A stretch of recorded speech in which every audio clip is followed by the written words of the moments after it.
Hey guys, Smokey here. The next fight in the Maniforge Omega raid is Fractillus. We progressed this before Soul Hunters. Technically, this is the 6th boss in the raid. We did this before Soul Hunters, which is the 5th boss. So this was our 5th boss, I should say. And the reason we did this is because it's a lot easier to progress. Not only that, but it also gives us the loot of Fractillus and Soul Hunters. So a lot of people are going to Fractillus first to do that. Like most videos, I'm not going to sit here and go through every single button I press, although actually we might spend a bit more time on it on this video.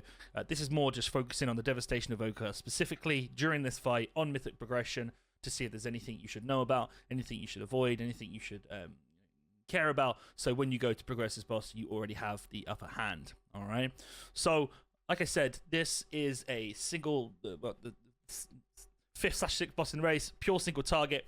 I've only killed this once, and we managed to get an 83 pass on it, which I'm kind of happy with. Probably could have done better. There's definitely a couple places in this pass that I know I could have improved on. Devastation Evoker single target isn't the best. Well, Flameshaper at least. I have seen a couple of top logs that are playing around with Scale Commander right now. I'm not going to take the dive just yet. I want a few more people to try it out before we go ahead and do it. The key thing in this entire fight is really just being able to focus on your uptime. The only thing you're going to have to do is move around to avoid a couple of mechanics, so making sure you're casting as much as possible is going to be key. So focusing on things like hover, when to hover, saving our hovers, the defensives, etc. This is all going to be the things we focus on. Our main damage output is going to be our engulfs, our disintegrates, and then obviously followed by the empower spells and everything else. You'll see the fight kind of follows this 2-minute pattern. We have 2 minutes at the start, Dragon Rage, Bloodlust. We have another 2 minutes halfway through. That's awesome. And then we come to a final 2-minute CD area just after the 4-minute mark. Actually, quite a bit after the 4-minute mark. Yeah, let's watch through the fight. So, in terms of the mechanics, like I said, there's not going to be too many things to focus on. You're probably going to have a weak aura installed, and you're just going to stand exactly where it tells you to stand. So, my typical opener, Eternity Surge, Dragon Rage, proc some Essence Bombs, get my Fire Breath off, and cast those engulfs. And now we're just burning through as many of those Essence Bombs as we possibly can whilst we're in the inner flame window. Now, it is completely random who gets selected for this mechanic, okay? There's no control over it. I had some pulls where I was picked for absolutely every single ice break. Sorry, let's just say wall and wall break. And there were some pulls where I didn't get picked for many. I got picked here, and the main bit of advice I can give you is all around casting as much as you possibly can. So when you do have a mechanic like that, you don't want to spend time walking over there. You want to be able to hover and move as you do it. So you'll also notice that on the way back here, I don't move back straight away, okay? We get knocked back, we get into these spreads. One good bit of advice is if you do get knocked back before a spread is you can just stay at the back, right? Give everyone else more room. If you look at the front, it's a lot of more chaos. I kind of hover around the back here. I actually had a pre-positioned recommendation of this like back left corner anyway.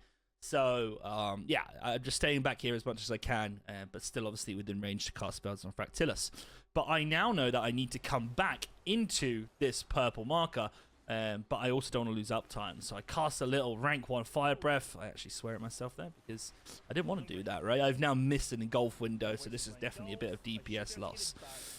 So this is all your juggling, by the way. Your hovers, your defensives, and making sure you're casting on the boss as much as possible. So I panicked there. I probably had some extra time to go and cast that engulf, that Fire Breath onto the Shattering Star and engulf. It is what it is. Maybe with a bit more practice, I'd be better at that. Halfway through the fight, you do get recommended to switch. That's the weak aura we were following anyway, and so making sure you're just following the weak aura is the most important thing. First time I actually got assigned Moon, the other side. Most of the time I was always going left. Every now and then I got assigned to right. It's all good. One thing you're going to see here as well is when you get hit by the wall, you are going to get knocked back. This can interrupt your casts, so just be cautious of that. If you're trying to cast a Fire Breath and then you get interrupted halfway through and you trying to catch it, well, Eternity Surge you're going to cast instantly anyway, but just be conscious of it. You might be wasting something knowing that a wall's coming, so maybe just cast some Living Flames without worrying too much about it. Because there's not too much going on, all what you've seen in the fight is everything that's going to happen for the next couple of minutes. It really is just focusing on your rotation, okay? And when I say that, we know the biggest things are our Dragon Rage windows, okay? Making sure you have your Dragon Rage lined up with a double engulf and most of your cooldowns ready to go is really, really important, okay? I'm going to go back to that last example here. So I've got Dragon Rage coming up. We get the circles. My position is the back left. As an Evoker, we have the ability to hover, and hover makes us move extremely far when it's originally cast, okay? I can get from green pretty much over to, I don't say orange, but we can go from green all the way to, mostly orange, just with a single cast of hover. You'll also notice that because I am trying to go to the back left, I position myself on the left-hand side of this segment, okay? I know it might be only 5 to 10 yards, but that 5 to 10 yards could be the difference of you making your spot or not, all right? So I'm positioning myself on the back left because I know that as soon as the circles come, I can hover myself out and be as close to my spot as possible. These things on the floor start to spawn, and you do have a couple of seconds before they go off. So the first thing I do as soon as they come out is I hover immediately. I'm over on orange, and I'm basically in my spot before anything's ever happened. You'll see most of the raid is still over in this pile. If you get over early enough, you've got time to sort yourself out, and everyone else can be the ones that are panicking, okay? So getting over nice and early to wherever you're supposed to be is really important. Hover is really, really powerful here. And so, I come back here. I manage to move out of the way of the little small circles. I find a nice little spot at the back of the room, and I wait for everything to go off, okay? And again, I'm now sitting here really far away from where green is, and you'll see the next walls are going to come out in, like I said, like 5, 6, 7 seconds. So I'm trying to cast. I am already still on my hover, so I'm casting as I'm moving. I cast my Dragon Rage. I burn all my cooldowns, and 50% of the health of the boss. So, that's one key thing to remember. When you got the circles, get out there nice and early. You could pre-position yourself on a side of the segment, so you can get yourself to where you need to be nice and quickly. Hover's really powerful, and because it's so powerful, you don't want to waste them, all right?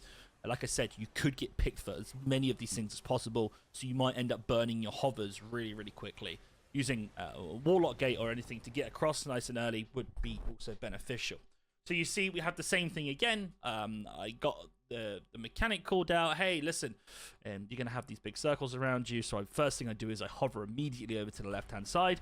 I look down on the camera, find a nice spot at the back. Once I found a nice spot outside of those shrapnels going off, I then quickly move to the side to find a bit of free space. If you just follow that pattern, you should be good. Hover over, get out of the small circles, find a space for the big circle. And by the time you've done all that, everyone else has found their spot. Also, when they're running over, they're not going to start running into you because there's already a big circle there. So people kind of naturally find themselves spreading out as in an appropriate way. So, another good thing about getting the hover off straight away is if you do find yourself in your position correctly, it's not up to you anymore, right? It's up to the other people to go and find their position correctly. And that means you've got more time to spend fighting the boss, casting spells, doing whatever you need to do, okay? So, like I said, big spender is disintegrates, etc. I love hover. Look how quickly we get across to the yellow star as soon as I've been called it. And I'm going straight away because I'm just casting disintegrates right now. I don't mind standing there for a longer time. So I'm over there. I'm already in my position within like a second of being told I need to be here. You're doing your job. It's recognizable you're doing your job. And even if you were a bit bad at following the weak auras, which is like the only thing I think you could be doing wrong, you've then got time to correct it if it was the end of the world. So I didn't have any hovers there, so you saw I had to basically jump my way back. It is downtime on the boss. That's why I think some of this log is going to be, RNG if you're trying to push for the high passes. You'll see again, I used my hover to get back to the spot, found my space nice and early. I would, unless assigned, always try and pop a defensive and potentially a renewing blaze on when these things go off. I find that really handy. It's always good to help your healers out as much as you possibly can. And then, as I'm still in the hover, I can bring myself back down to the green triangle within that window. And again, you'll see my position on the left-hand side of the segment because I want to make that as easy as possible. So I only get a few assignments on this pull. Maybe that helps with the pass, etc. It's all good.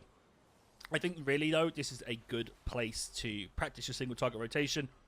It's the area which I always struggle with. I'm so much better in AoE fights personally. I think there's something about the priorities which I've not quite got right here.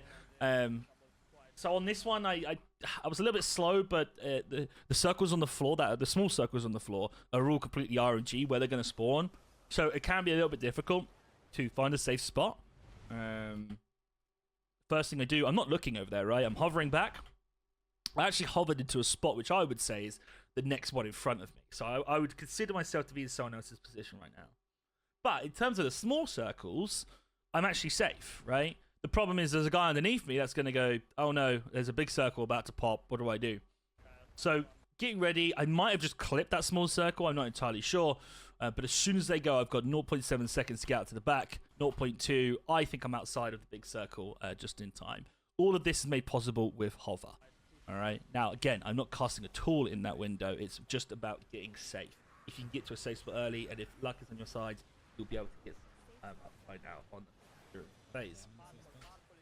So you'll notice there, my second Dragon Rage coming up, and I've actually cast this at 4 minutes and 10 seconds because 4 minutes was actually in the middle of all this stuff going on, and because I held it on the first one a little bit longer as well, it did mean that my Dragon Rage wasn't available until we come back to the center anyway.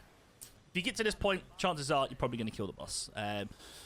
Most of the team's alive now. I don't think the DPS check is too hard for people that are geared, let's say, anything over like 410 these days. Any guild that's got 410 or higher item level probably going to find this pretty easy. I don't even think we got anywhere close to the enrage.